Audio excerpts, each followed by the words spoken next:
Moreover, when we look at someone like Saint Irenaeus of Lyon in the late 2nd century, and he really is the first writer to give a coherent and comprehensive account of orthodoxy.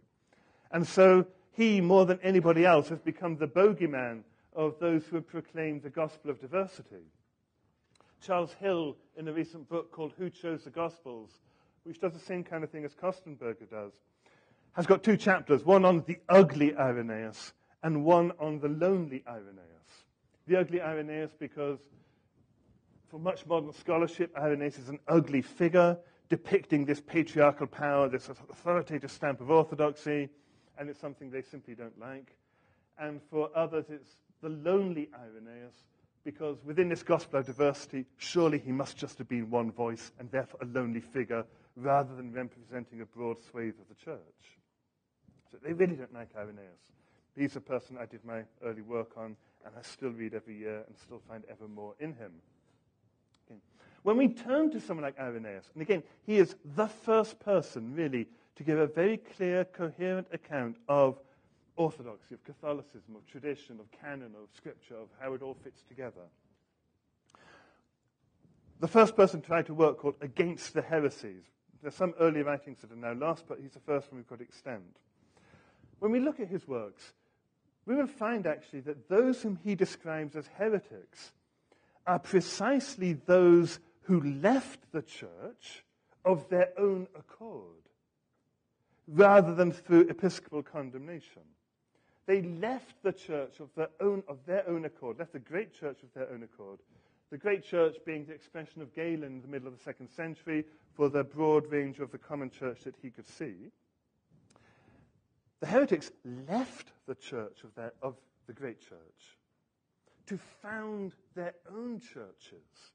Someone like Marcion, or who gradually drifted away from Orthodox Catholic Christianity, as did the Gnostic disciples of Valentinus. They denigrated as merely psychic those who, unlike themselves, were not truly spiritual. So actually, if anything, it was the heretics who were intolerant, and the Catholic Church which preached toleration and was open to diversity. The great church was Catholic, not because it was a universal monolithic institution, but it was Catholic actually because it embraced diversity. Now that really is an unorthodox claim to make in today's scholarly climate. But let me be really absolutely clear. I don't mean to suggest that Christian leaders such as Irenaeus accepted any and every teaching claiming to be Christian. Clearly not. Nor do I mean to imply that during the course of the 2nd century, the great church already had a fixed and clear understanding of its faith and parameters. Also not. But when Marcion went before the presbyters of the church in Rome in the mid-150s and tried to persuade them of his particular theology, that the God of the Old Testament is a different God from the God of the New Testament, he was not well received. And so this became an occasion to become clearer about the faith that was shared between the different representatives of the great church. And Marcion would have none of it. He separated from the great church with its diversity. He was the one who separated from that diversity to establish a church which agreed with himself.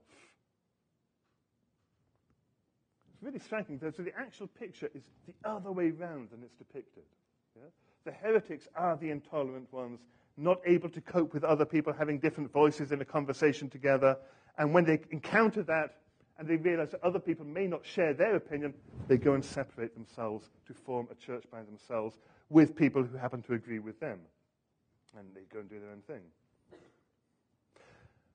Likewise, a few decades later, 180, 190, that kind of time, when Irenaeus did intervene in the life of the church in Rome, the Christian community in Rome, it was not, as Elaine Pagel suggested, that he demanded that heretical books be burnt or false teachers be excommunicated, but he urged them to make clear who had separated already.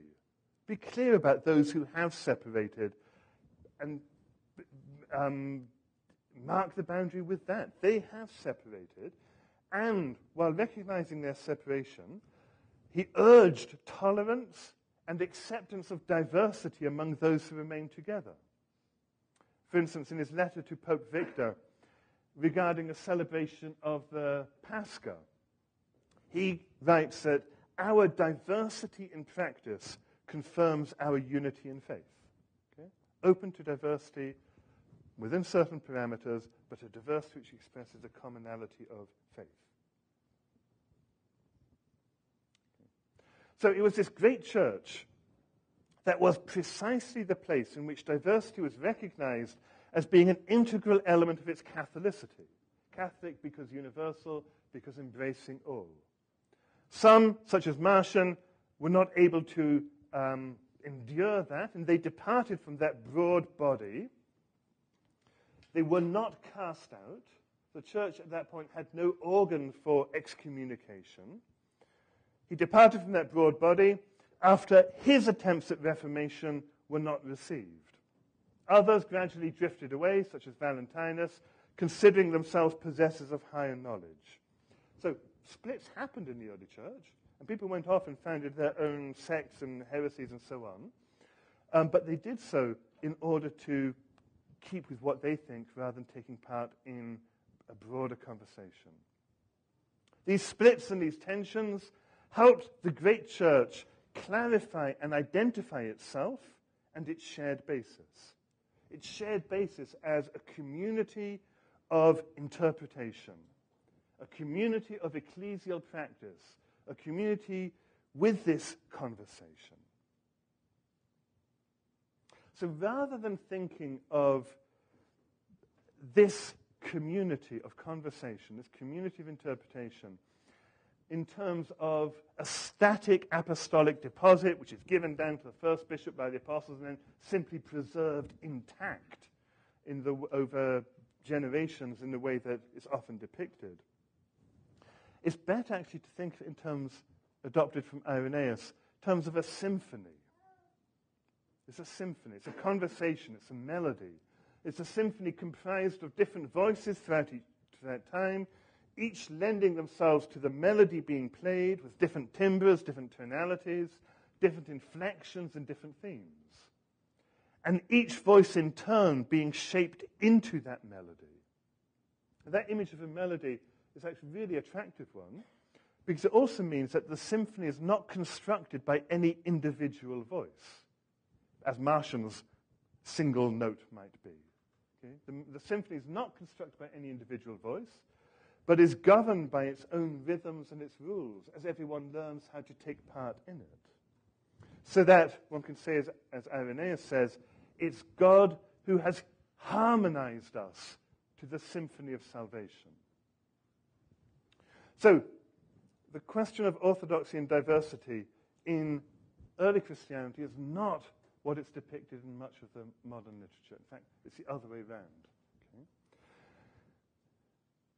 The church understood itself as being a community of interpretation from the beginning. Okay. And we've got no way of avoiding this question of interpretation. And we can see that very clearly, very dramatically, when we turn to the canonical Gospels. Okay, think about the canonical Gospels, especially the synoptics. I'll come back to John in a minute, but the synoptics, Matthew, Mark, Luke, and John. Now, really, the most striking thing about these Gospels, about their description of Christ, of his life, of his work, of his deeds, and so on, is that although all the disciples accompanied him for this period of time, 3 years traditionally, 3 years of time, they saw him doing all of these things. They saw him working miracles. They heard his teaching. They heard whatever his mother had to say. They saw him transfigured on the mountain. They heard all of this, yet they go and abandon him at the time of the crucifixion.